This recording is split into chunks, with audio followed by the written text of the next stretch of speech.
India market invest মাইন্ডসেটে আপনাদের স্বাগত। যা চ্যানেল নতুন এসেছেন তাদেরকে প্লিজ চ্যানেলটাকে সাবস্ক্রাইব করবেন, লাইক করবেন, বেল আইকনটা প্রেস করবেন, তার সাথে অল বাটনটা প্রেস করবেন, নোটিফিকেশন সঙ্গে সঙ্গে আপনাদের কাছে গিয়ে পৌঁছাবে।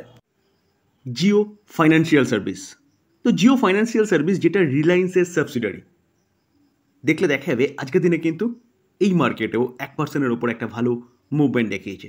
যেখানে লাস্ট এক মাসে দেখলে দেখা যাবে কোম্পানিটা প্রায় 8% মতন মুভমেন্ট দেখিয়েছে, এবং লো থেকে যদি দেখলে দেখা যাবে কোম্পানিটা কিন্তু 15% মতন একটা ভালো মুভমেন্ট দেখিয়েছে। দেখানোর পিছনে কারণ এই কোম্পানিটাকে নিয়ে কিন্তু একের পর এক ভালো নিউজ পাওয়া গেছে।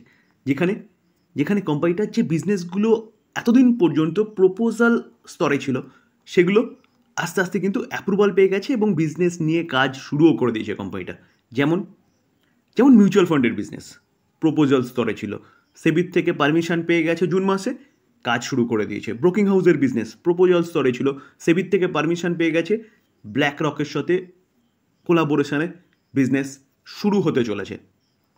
তো এই জায়গায় দাঁড়িয়ে তার পাশাপাশি আমরা দেখেছিলাম যে জিও পেমেন্ট ব্যাংকের, যার একটা ভালো পরিমাণ স্টেক এসবিআইয়ের কাছে ছিল, সেটাকেও অ্যাকোয়ার করে নিয়েছে। তো একটা প্ল্যাটফর্ম যেখান থেকে এই কোম্পানিটা মিউচুয়াল ফান্ড করতে পারবেন, শেয়ারে ইনভেস্টমেন্ট করতে পারবেন, তার পাশাপাশি অ্যাডভাইজারি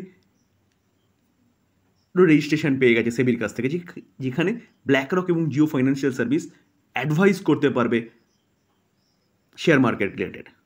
তার পাশাপাশি দেখলে দেখা যাবে কোম্পানিটা পেমেন্ট ব্যাংক সার্ভিস প্রোভাইড করছে, লোন প্রোভাইড করছে, মর্টগেজ লোন থেকে, গোল্ড লোন থেকে শুরু করে, পার্সোনাল লোন থেকে শুরু করে কার লোন, সব কিছু কোম্পানিটা প্রোভাইড করছে। এখন শুধু IRDAI এর কাছ থেকে পারমিশন পাওয়ার দরকার, যেখানে কোম্পানিটা ইন্স্যুরেন্সের বিজনেসও আসতে চলেছে। তো বিজনেস স্টার্ট হয়ে গেছে, কোম্পানি কিন্তু এখান থেকে ভালো মুভমেন্ট দেখানো শুরু করবে, কারণ আগামী দিনে কোম্পানির প্রফিটেবিলিটি, রেভিনিউ সব বাড়বে। তো আজকের দিনে এই কোম্পানিটা এতটা ভালো মুভমেন্ট দেখানোর পিছনে কারণ কি? কারণ কিন্তু একটা ভালো নিউজ পাওয়া যাচ্ছে। চলুন সেটা একটু দেখে নিই। নিউজটা কি? জিও এবং ব্ল্যাক রক একসাথে মিউচুয়াল ফান্ডের বিজনেস চালু করে দিয়েছে 50% বিজনেসে, যেখানে আর্লি স্টেজে কোম্পানিটাগুলো কিছু ডেট ফান্ড অফার দিয়েছে। তো সেইখান থেকে বলছে কোম্পানিটা 17,800 করোড় তারা কিন্তু ফান্ড করিয়েছে বলতে পারেন, বা রাইজ করেছে। তো এটা ফার্স্ট স্টেপ এই কোম্পানিটার, যেখানে কিন্তু কোম্পানিটা যথেষ্ট ভালো পারফরমেন্স দেখিয়েছে। মিউচুয়াল ফান্ড জগতের ফার্স্ট স্টেপ বলতে পারেন, যেখানে জিওর কাস্টমার বেস সারা ইন্ডিয়ার মধ্যে যথেষ্ট ভালো, এবং তার পাশাপাশি ব্ল্যাক রকের কি ওয়ার্ল্ডের নাম্বার 1 ইনভেস্টমেন্ট ফার্ম। তো সেই জায়গায় দাঁড়িয়ে কিন্তু দুটো কোম্পানি একসাথে কোলাবোরেশনে কাজ করছে। তো এই কোম্পানিটা কিন্তু ভালো করতে পারে। তবে স্যার ডিসক্লেমার দিয়ে রাখি, নিউজ পাওয়া যাচ্ছে সেটা তুলে ধরার চেষ্টা করলাম মাত্র। তো এটাকে কেউ বাই রেকমেন্ডেশন হিসেবে নেবেন না। বাই করার আগে নিজে ভালো মতন অ্যানালাইসিস করবেন, নিজের রিস্ক বুঝবেন, তারপরে কি ইনভেস্টমেন্ট করার কথা চিন্তাভাবনা করবেন। জুয়েলারি সেক্টরের কোম্পানিগুলো, সবকটা কোম্পানি কিন্তু যথেষ্ট ভালো পারফরমেন্স দেখাচ্ছে। Q1 যে আপডেট ডিক্লেয়ার করেছে না, প্রতি কটা কোম্পানি জুয়েলারি সেক্টরের সবকটা কোম্পানি কিন্তু ভালো আপডেট ডিক্লেয়ার করেছে। তো কল্যাণ জুয়েলার্স এই কোম্পানিটাও আজকের দিনে আপডেট ডিক্লেয়ার করেছে, এবং কোম্পানিটা বলছে গিয়ে কি যে 31% গ্রোথ দেখিয়েছে Q1। কিসের জন্য? অবভিয়াসলি ওয়েডিং সিজন বলুন, অক্ষয় তৃতীয়া বলুন, এসব কিন্তু গেছে, বিভিন্ন স্টেটে বিভিন্ন রকম উৎসব গেছে, যার ফলে প্রতি কটা জুয়েলারি সেক্টর ভালো পারফরমেন্স দেখিয়েছে। তার পাশাপাশি কোথাও যেন সোনার প্রাইস একটা জায়গায় এসে স্টেবল হয়েছে, এখান থেকে হয়তো এক্সপেক্ট করছে সবাই, বা বিভিন্ন ব্রোকিং হাউস বলছে কমতে পারে। তো জুয়েলারি সেক্টরের কোম্পানিগুলোর জন্য কিন্তু একটা ভালো নিউজ এটা, যেখানে গোল্ডের দাম যত কমবে তত কিন্তু এই কোম্পানিগুলোর বিজনেস বাড়বে। দেখলে দেখা যাবে year on year basis 31% growth দেখিয়েছে। তো এতদিন পর্যন্ত প্রতি কটা জুয়েলারি সেগমেন্টের কোম্পানিগুলোর খারাপ অবস্থা ছিল, কারণ জিও পলিটিক্যালি ব্যবস্থা বলুন, যুদ্ধ বলুন, গোল্ডের দাম বাড়া বলুন, এগুলো কিন্তু ইম্প্যাক্ট করেছিল গোল্ডের প্রাইসকে, এবং তার পাশাপাশি এই কোম্পানিগুলোর বিজনেসকেও।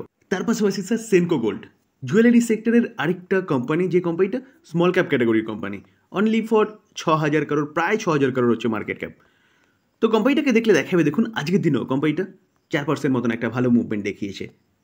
কিছুদিন আগে এই কোম্পানিটাও সম্ভবত ফ্রাইডেতে এই কোম্পানিটাও তার Q1 আপডেট ডিক্লেয়ার করেছে, এবং ফ্রাইডেতেও যথেষ্ট ভালো মুভমেন্ট দেখিয়েছিল। আজকের দিনও কোম্পানিটা কিন্তু 4% মতন একটা ভালো মুভমেন্ট দেখিয়েছে।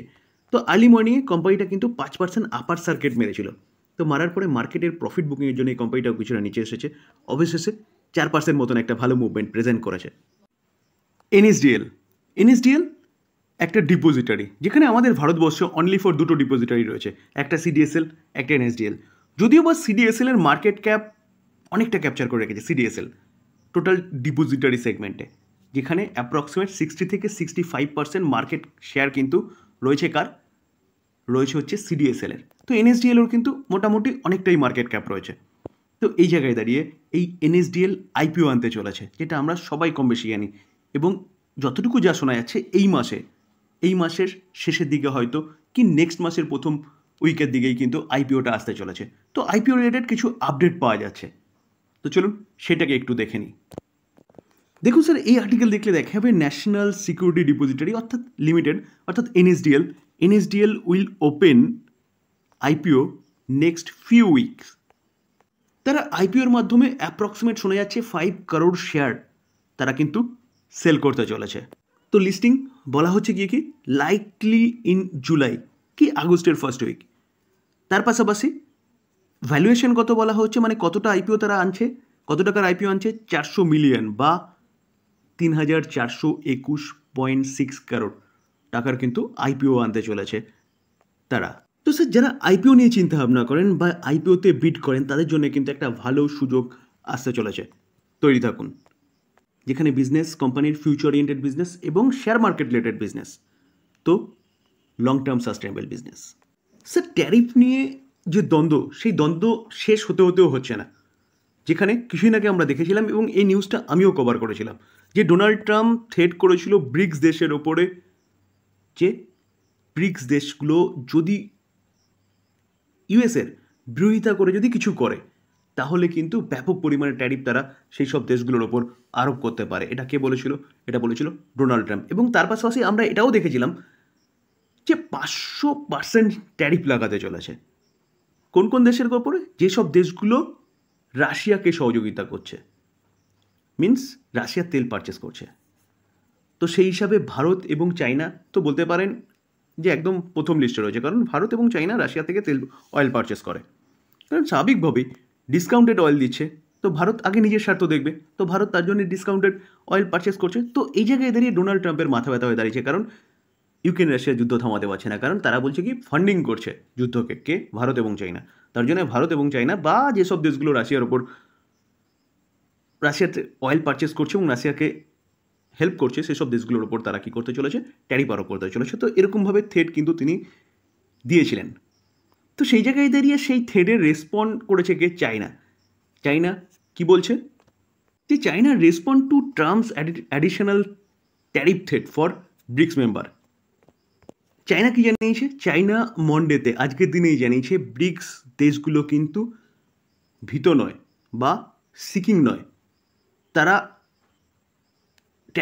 যদি ইউএস কোনো পদক্ষেপ নেয়, ব্রিক্স দেশগুলো কিন্তু সেরকম পদক্ষেপ নেবে ইউএসের ওপরে। তো স্যার, এই জায়গায় দাঁড়িয়ে কিন্তু এই যে ট্রেড ওয়ার না, এটা কিন্তু আরেকটু হয়তো বাড়তে পারে যদি ডোনাল্ড ট্রাম্প ব্রিক্স দেশগুলোর ওপর পদক্ষেপ নেয়। স্যার, এই আর্টিকেল দেখলে দেখাবে India to get 3 more Apaches this month, says defence secretary. তো ডিফেন্স সেক্রেটারি বলছে কি আমাদের আরও 3টে অ্যাপাচিস দরকার। তো স্বাভাবিকভাবে কে তৈরি করে সেই অ্যাপাচি? এইচএল। তো ডিফেন্স সেক্রেটারি পিকে সিং কনফার্ম করেছে আজকের দিনের ইন্টারভিউতে সিএনবিসি টিভি 18, দেখুন 7ই জুলাই। তো সেই জায়গায় দাঁড়িয়ে স্যার এটা কিন্তু এইচএলের জন্য একটা গুড নিউজ, যেখানে অ্যাপাচি হচ্ছে ফাইটার হেলিকপ্টার। স্যার, ডিসক্লেমার দিয়ে রাখি, এই ভিডিওতে যেসব কোম্পানিগুলো নিয়ে আলোচনা করলাম সেসব কোম্পানিগুলোর সম্বন্ধে নিউজ পাওয়া যাচ্ছে বলে সেগুলো তুলে ধরার চেষ্টা করলাম। তো এটাকে কেউ বাই রেকমেন্ডেশন হিসেবে নেবেন না। বাই করার আগে নিজে ভালো মতন অ্যানালাইসিস করবেন, তারপরে বাই করবেন। আপনি আপনার ফাইন্যান্সিয়াল অ্যাডভাইজারের সাথে কথা বলে নিয়ে তারপর বাই করবেন। থ্যাংক ইউ, ভালো থাকবেন।